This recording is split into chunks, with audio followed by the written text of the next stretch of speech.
టమాటా ఊరగాయ చేస్తున్నానండి. జీలకర్ర, ఆవాలు, ఉద్దిపప్పు వేసాను. అవి చిటపటలాడుతున్నాయి. చూడండి ఎలా టమాటాలు, పండుమిర్చి, చింతపండు వేసి 3 రోజులు నానబెట్టాను. ఇప్పుడు మిక్సీలో పట్టించేస్తున్నాను. అది పూర్తిగా గుజ్జు అయిపోయింది. దానికి వచ్చి ఇక్కడ ఆవాలు, మెంతి పొడి అంతా కాల్చుకొని అది పొడి చేసి పెట్టుకునండి ఊరగాయలు వేయడానికి.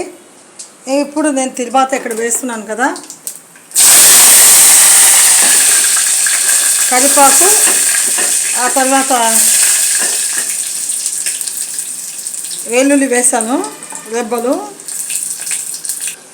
చూడండి తిరువాత వేసేసాను.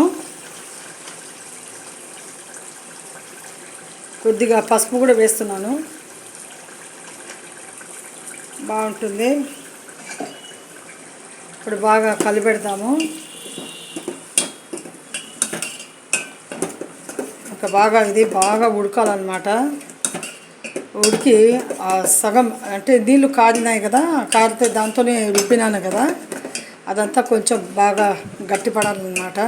ఎందుకంటే చెడిపోదు. टमाटर का अचार बनाया मैंने अच्छे से भिगा के. हरी मिर्ची, लाल हरी मिर्ची लिया और आमली लिया मैंने. 3 दिन भिगाया है. अभी मिक्सी में डाल के मैं थोड़ा वो मेथी दाना और राई लेके भून के पीस के मैंने उसका बुकनी बना के रख लिया था. और लहसुन थोड़ा बघार के लिए करीपाक और जीरा राई डाल के मैंने बघारा है. देखो कितने से अच्छे से पक जाती है टमाटर की चटनी. कितना प्यारी है. अभी कितना टेस्ट लगेगी, बहुत टेस्ट लगेगी ये. प्लीज़ मैं लाइक माई चैनल, सब्सक्राइब करो. देखते नहीं रहने का, सब्सक्राइब करने का प्लीज़. एक लोग भी सब्सक्राइब करें तो कितना अच्छा सब्सक्राइब हो जाएगा ना. अभी ये उड़ के पकते रहेगा, थोड़ा दूर हट के पकाने का. Please like my channel, subscribe చేయండి.